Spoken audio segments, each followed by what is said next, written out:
Hi friends, എല്ലാവർക്കും നിമിഷാസ് കിച്ചണിലേക്ക് സ്വാഗതം. ഇന്ന് ഞാനിവിടെ തയ്യാറാക്കുന്നത് ആംല മുറബ്ബയാണ്. ഇത് നെല്ലിക്ക ഉപയോഗിച്ചിട്ട് തയ്യാറാക്കണ ടേസ്റ്റി ആയിട്ടുള്ള അതേസമയം ഒരുപാട് ഹെൽത്ത് ബെനിഫിറ്റ്സ് ഉള്ള ഒരു സ്വീറ്റാണ്.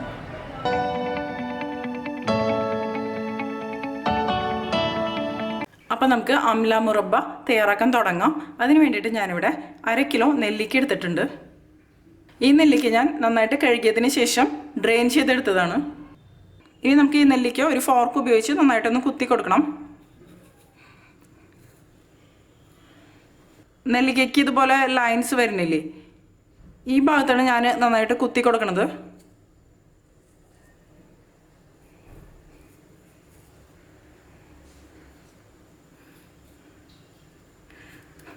നമ്മളിതുപോലെ കുത്തിയെടുക്കുമ്പോൾ സീഡിൻ്റെ ഭാഗത്ത് എത്തണത് വരെ കുറച്ച് താഴ്ത്തി കുത്തിയെടുക്കാം. അങ്ങനെ എല്ലാ ലൈൻസിലും ഇതുപോലെ കുത്തിയെടുക്കാം.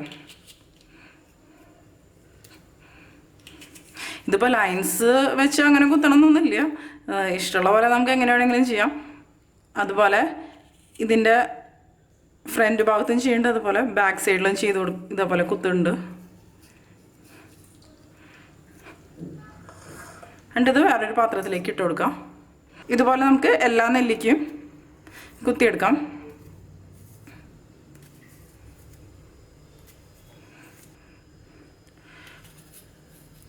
ഷുഗർ സിറപ്പൊക്കെ നന്നായിട്ട് ഉള്ളിലേക്ക് അബ്സോർബ് ആവാൻ വേണ്ടിയിട്ടാണ് നമ്മൾ ഇതുപോലെ കുത്തിയെടുക്കുന്നത്. ഞാനിപ്പോൾ എല്ലാ നെല്ലിക്കും ഫോർക്ക് ഉപയോഗിച്ച് ഇതുപോലെ കുത്തിയെടുത്തിട്ടുണ്ട്. ഇനി നമുക്ക് ഒരു കടായി എടുക്കാം. കുറച്ച് പരന്ന ടൈപ്പ് കടായി ആണെങ്കിൽ നല്ലതാണ്.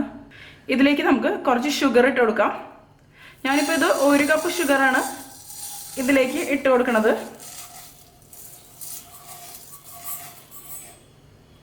ഇനി ഇതിൻ്റെ മുകളിലേക്ക് നമുക്ക് നെല്ലിക്ക ഓരോന്നായിട്ട് വെച്ച് കൊടുക്കാം.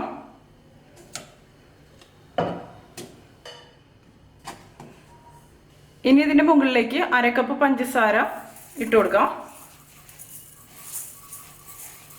ഇപ്പം ഞാനിതിലേക്ക് മൊത്തം 1.5 കപ്പ് പഞ്ചസാരയാണ് ചേർത്ത് കൊടുത്തിരിക്കുന്നത്. 1/2 കിലോ നെല്ലിക്കയ്ക്ക് നമുക്ക് 3/4 കിലോ പഞ്ചസാര വരെ യൂസ് ചെയ്യാം. ഞാനിപ്പോൾ ഇവിടെ 1.5 കപ്പ് മാത്രമാണ് യൂസ് ചെയ്തിരിക്കുന്നത്. മധുരം നിങ്ങളുടെ ഇഷ്ടത്തിനനുസരിച്ച് യൂസ് ചെയ്യാം. ഇതെല്ലാം നമ്മൾ ചെയ്യണത് ലോ ഫ്ലെയിമിൽ വെച്ചതിന് ശേഷമാണ്. നമുക്കിനി ഇതിലേക്ക് ചേർക്കേണ്ടത് ഹോൾ സ്പൈസസ് ആണ്. ഞാനിവിടെ എടുത്തിരിക്കുന്നത് 3 കറുവപ്പട്ട, 4 ഗ്രാമ്പു, ഒരു 8-10 കുരുമുളക്, പിന്നെ ഒരു 4 ഏലക്കായ. ഇത് നമുക്ക് ഇതിലേക്ക് ചേർത്ത് കൊടുക്കാം. ഈ ഹോൾ സ്പൈസസ് നമുക്ക് പൊടിയായിട്ടും വേണമെന്നുണ്ടെങ്കിൽ ഇതിലേക്ക് ചേർത്ത് കൊടുക്കാം. പക്ഷെ പൊടിയായിട്ട് ചേർക്കുമ്പോൾ ഒരുപാട് അതിൻ്റെ ഫ്ലേവർ അങ്ങോട്ട് മുന്നോട്ട് നിൽക്കും. അപ്പോൾ ഇത്രയ്ക്ക് ചേർക്കേണ്ട ആവശ്യമില്ല. എനിക്കിതിൻ്റെ ഫ്ലേവർ ഒരുപാട് ഇഷ്ടമില്ല, അത് കാരണമാണ് ഞാൻ ഹോളായിട്ട് ഇതിലേക്ക് ചേർക്കുന്നത്. ഇനി ഞാൻ ഇതിലേക്ക് 1 കപ്പ് വെള്ളം ആഡ് ചെയ്ത് കൊടുക്കുകയാണ്.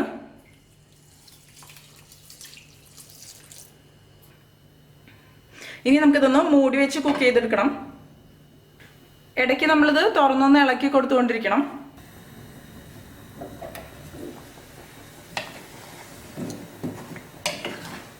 നമുക്കിനി ഇതൊന്ന് തുറന്ന് നോക്കാം. പഞ്ചസാരയെല്ലാം നന്നായിട്ട് മെൽറ്റ് ആയിട്ടുണ്ട്. നെല്ലിക്കയുടെ കളറ് ചെറുതായിട്ട് ചേഞ്ച് ചെയ്ത് തുടങ്ങിയിട്ടുമുണ്ട്.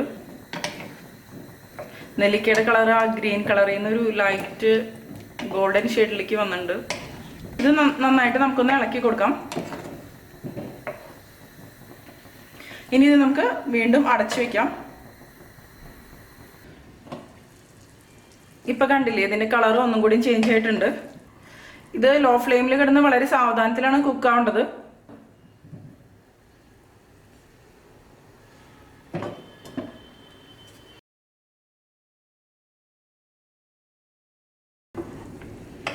നല്ലൊരു അടിപൊളി മണം വരുന്നുണ്ട് തുറക്കും. എല്ലാ സ്പൈസസിൻ്റെയും ആ നെല്ലിക്കയുടെയും ഷുഗർ സിറപ്പിൻ്റെയും എല്ലാം കൂടി. 1/3 കപ്പ് ശർക്കര ഇതിലേക്ക് ആഡ് ചെയ്ത് കൊടുക്കാം. ഇത് നിർബന്ധമൊന്നുമില്ല, നിങ്ങൾക്ക് ഇഷ്ടമുണ്ടെങ്കിൽ ചേർത്താൽ മതി, ഓപ്ഷണലാണ്. പഞ്ചസാര മാത്രം യൂസ് ചെയ്തിട്ട് നമുക്ക് ഇത് തയ്യാറാക്കിയെടുക്കാം. അതുപോലെ ശർക്കര മാത്രം ഉപയോഗിച്ച് നമുക്കിത് തയ്യാറാക്കാം. പക്ഷെ ശർക്കര മാത്രം ഉപയോഗിച്ച് തയ്യാറാക്കണതും പഞ്ചസാര മാത്രം ഉപയോഗിച്ചിട്ട് തയ്യാറാക്കണതും അതും രണ്ടും നല്ല ഡിഫറെൻറ്റ് ടേസ്റ്റാണ്. ഇതിൽ വളരെ കുറച്ച് അളവ് മാത്രമേ ഞാൻ ശർക്കര ആഡ് ചെയ്യണുള്ളൂ. എനിക്കിവിടെ സാധാരണ കിട്ടണ ശർക്കരയിൽ മണ്ണും കല്ലൊന്നും ഉണ്ടാവാറില്ല. അത് കാരണം ഞാനത് പാനിയാക്കി അരിച്ചിട്ടൊന്നല്ല ചേർക്കണത്, ഡയറക്റ്റാണ് ഇതിലേക്ക് ചേർക്കണത്. നിങ്ങൾക്ക് വേണമെന്നുണ്ടെങ്കിൽ പാനിയാക്കിയിട്ടും ഇതിലേക്ക് ചേർക്കാം. ഇതൊന്നും കൂടിയും കുക്കാവാനുണ്ട്. നമുക്കിതൊന്ന് അടച്ചു വെച്ച് കുക്ക് ചെയ്തെടുക്കാം. ഇപ്പം നമ്മുടെ നെല്ലിക്ക കണ്ടില്ലേ, കളറൊക്കെ നന്നായിട്ട് ചേഞ്ച് ആയിട്ടുണ്ട്, നന്നായി കുക്കായിട്ടും വന്നിട്ടുണ്ട്. ഇത് തണുക്കുമ്പോൾ ഇതിൻ്റെ കളറ് ഒന്നും കൂടിയും കൂടും. ഷുഗർ സിറപ്പിൻ്റെ കൺസിസ്റ്റൻസി കണ്ടില്ലേ, അത്യാവശ്യം നല്ല തിക്കായിട്ടുണ്ട്. ഷുഗർ സിറപ്പും തണുക്കുമ്പോൾ ഇതിൻ്റെ തിക്നെസ് കുറച്ചും കൂടി കൂടും. ഇപ്പം ഞാൻ ഈ ഒരു തിക്നെസ്സിലാണ് ഷുഗർ സിറപ്പ് എടുത്തിരിക്കുന്നത്. ഞാനൊരു നെല്ലിക്ക എടുത്തൊന്ന് കട്ട് ചെയ്ത് കാണിക്കാം. നല്ല ചൂടുണ്ട്, കണ്ടില്ലേ, നല്ല സോഫ്റ്റ് ആയിട്ട് വന്നിട്ടുണ്ട്. ഇതുപോലെ നല്ല സോഫ്റ്റ് ആയിട്ട് വരണം നെല്ലിക്ക. ഇതിൻ്റെ തൊലിയൊക്കെ കണ്ടില്ലേ. ഞാനിതൊന്ന് ടേസ്റ്റ് നോക്കിയിട്ട് പറഞ്ഞുതരാം എങ്ങനെയുണ്ടെന്ന്. ഇതിൻ്റെ ഉള്ളിൽ കുറച്ച് ഷുഗർ സിറപ്പ് കയറിയിട്ടുണ്ട്. പക്ഷെ ഒരു 10-15 ദിവസത്തിന് ശേഷം ഉപയോഗിക്കുമ്പോഴാണ് ആ ഒരു റിയൽ ആയിട്ടുള്ള ടേസ്റ്റ് കിട്ടുള്ളൂ. ഇത് കുട്ടികൾക്കൊക്കെ ഒരുപാട് ഇഷ്ടപ്പെടുന്ന ഒരു സ്വീറ്റാണ്. പിന്നെ ഇത് നെല്ലിക്ക ആയതുകൊണ്ട് തന്നെ ഇതിന് ഒരുപാട് ഹെൽത്ത് ബെനിഫിറ്റും ഉണ്ട്. ഇത് പേഴ്സണലി എനിക്ക് ഇഷ്ടപ്പെട്ട ഒരു ഐറ്റമാണ്. ഞാനിത് സാധാരണ 10-15 ദിവസമൊന്നും വെയിറ്റ് ചെയ്യാറില്ല. ഇപ്പം തൊട്ട് തന്നെ കഴിച്ചു തുടങ്ങും. ഇത് നന്നായിട്ട് തണുത്തതിന് ശേഷം വൃത്തിയായിട്ട് കഴുകുക. എയർ ടൈറ്റ് കണ്ടെയ്നറിൽ സൂക്ഷിച്ചു വയ്ക്കുക. ഗ്ലാസ് ജാറായിരിക്കും എപ്പോഴും നല്ലത്. ഗ്ലാസ് ജാർ നന്നായിട്ട് ചൂടുവെള്ളത്തിൽ കഴുകിയതിന് ശേഷം വെയിലത്ത് വെച്ച് നന്നായി ഉണക്കുക. അതിനുശേഷം നെല്ലിക്ക അതിലിട്ട് വയ്ക്കുക. ഇത് കുറേ നാൾ കേടുകൂടാതെ ഇരിക്കും. ഒരു 6 മാസം തൊട്ട് 1 വർഷമൊക്കെ വരെ ഇത് കേടുകൂടാതെ ഇരിക്കും. നമ്മളിത് ഉപയോഗിക്കുന്ന സമയത്ത് സ്പൂണെല്ലാം നല്ല നീറ്റായിട്ടുള്ളതായിരിക്കണം. വെള്ളത്തോട് കൂടി സ്പൂണൊക്കെ ഉപയോഗിച്ച് കഴിഞ്ഞാൽ പെട്ടെന്ന് തന്നെ ഇത് കേടാവും. ഞാനിത് തണുത്തതിന് ശേഷം കാണിച്ചു തരാം. ഇതിപ്പോൾ നന്നായിട്ട് തണുത്തു. ഞാൻ ഇതിൻ്റെ കൺസിസ്റ്റൻസി ഒന്ന് കാണിച്ചു തരാം.